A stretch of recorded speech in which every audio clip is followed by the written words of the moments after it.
ऐसी ही story regular सुनने और देखने के लिए मेरे YouTube चैनल रियल स्टोरी 2018 को सब्सक्राइब करें और लाइक करें एंड शेयर करें। एक बार की बात है, मुंबई की गगनचुंबी इमारतों के बीच 28वीं मंजिल के एक अपार्टमेंट में बड़ी सी मेज पर कोई कॉर्पोरेट फाइलें नहीं थीं, बल्कि प्राचीन नक्शे, सैटेलाइट से ली गई तस्वीरें बिखरी पड़ी थीं।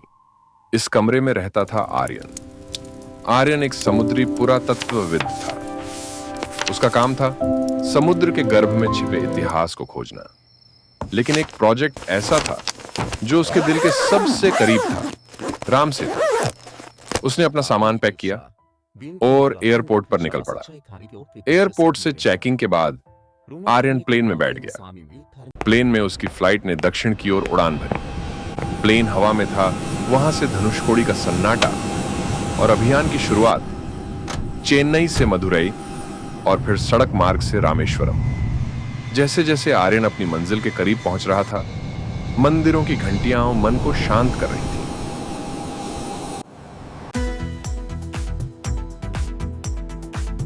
वह रामेश्वरम पहुंचा। वह रामेश्वरम के अंदर गया। वहां पर नारियल के पेड़ थे।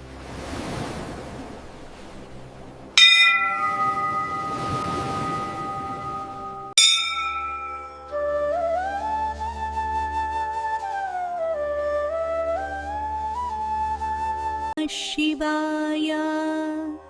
स्थानीय मछुआरे थे जो इस समुद्र को अपनी हथेली की तरह जानते थे।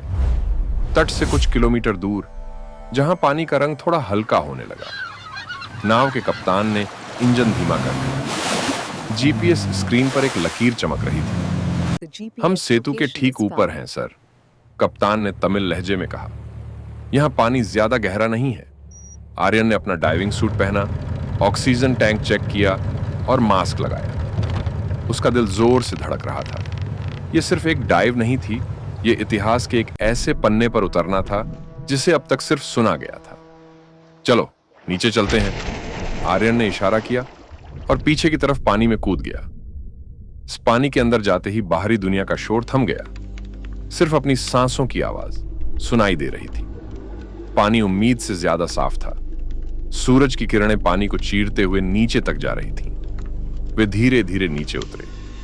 लगभग 10 मीटर 30 फीट की गहराई पर आर्यन के पैर समुद्र तल से टकराए। दृश्य अद्भुत था। उसके सामने साधारण रेत का मैदान नहीं था।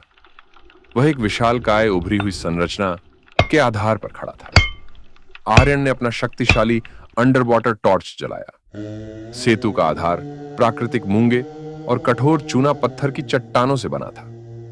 आर्यन ने एक चट्टान पर हाथ रखा। यह हजारों साल पुरानी समुद्री वनस्पतियों, शैवाल और छोटे शंखों से ढकी हुई थी। उसने अपनी भूवैज्ञानिक हथौड़ी से हल्के से एक परत हटाई। नीचे की चट्टान ठोस थी। यह स्पष्ट था कि सेतु एक मजबूत प्राकृतिक आधार पर टिका हुआ था, जिसे शायद प्राचीन इंजीनियरों ने पहचाना और इस्तेमाल किया था। वे सेतु की लंबाई के साथ तैरने लगे। यह एक सीधी सड़क जैसा नहीं था, बल्कि उथले बैंकों और भित्तियों की एक श्रृंखला थी जो एक दूसरे से जुड़ी हुई थी। रहस्यमयी पत्थर थोड़ा ऊपर तैरते हुए लगभग 5 से 7 मीटर की गहराई पर आर्यन को वह चीज दिखी जिसकी उसे तलाश थी। वह संरचना जिसे वाल्मीकि रामायण में नल और नील की देखरेख में वानर सेना द्वारा निर्मित बताया गया है। यहां की चट्टानें नीचे के आधार से अलग थीं। वे आकार में लगभग एक समान थीं, जैसे किसी सांचे में ढाली गई हो या काट कर यहां लाई गई हो। आर्यन ने एक बड़े पत्थर को ध्यान से देखा। वह छिद्रपूर्ण था, स्पंज जैसा, प्यूमिस जैसा। उसने मन ही मन सोचा, विज्ञान कहता है कि ज्वालामुखी से निकले ये पत्थर हवा के बुलबुले फंस जाने के कारण पानी पर तैर सकते हैं। लेकिन यहां कुछ अलग था। ये पत्थर सिर्फ तैर नहीं रहे थे, वे एक दूसरे में फंसे हुए थे, जैसे किसी विशालकाय पहेली के टुकड़े हों। उनके बीच कोई सीमेंट नहीं था, लेकिन वे इतनी सटीकता से रखे गए थे कि सदियों के समुद्री तूफानों ने भी उन्हें पूरी तरह अलग नहीं किया था। आर्यन की कल्पना ने उड़ान भरी। उसने अपनी आंखों के सामने उस दृश्य को तैरते देखा।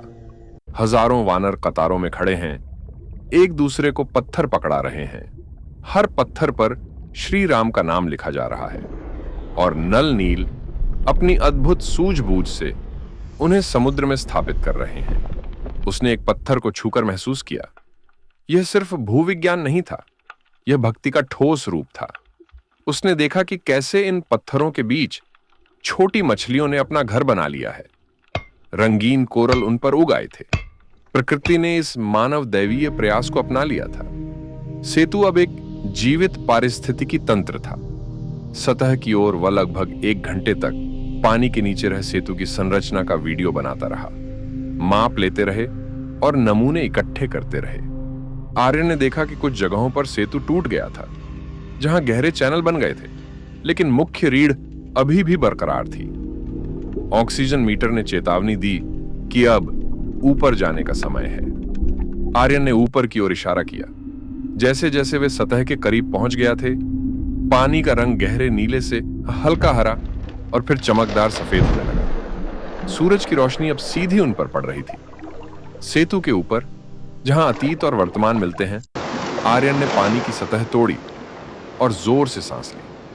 उसने अपना मास्क हटाया और अपनी आंखों से पानी पोंछा।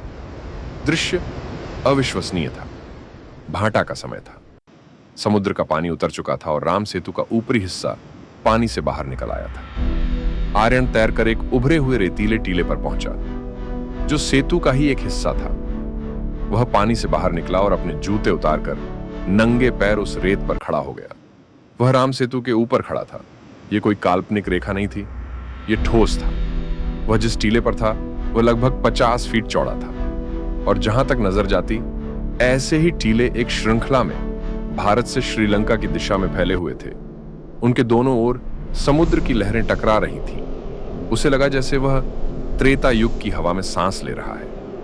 उसे लगा जैसे अगर वह ध्यान से सुने तो उसे वानर सेना के हर्षोल्लास, समुद्र के मंथन की आवाज और धनुष की टंकार सुनाई दे सकती है। उसे महसूस हुआ कि प्रभु राम ने लंका जाने से पहले इसी मार्ग पर अपने चरण रखे होंगे। यात्रा में आर्यन नाव के डेक पर चुपचाप बैठा था।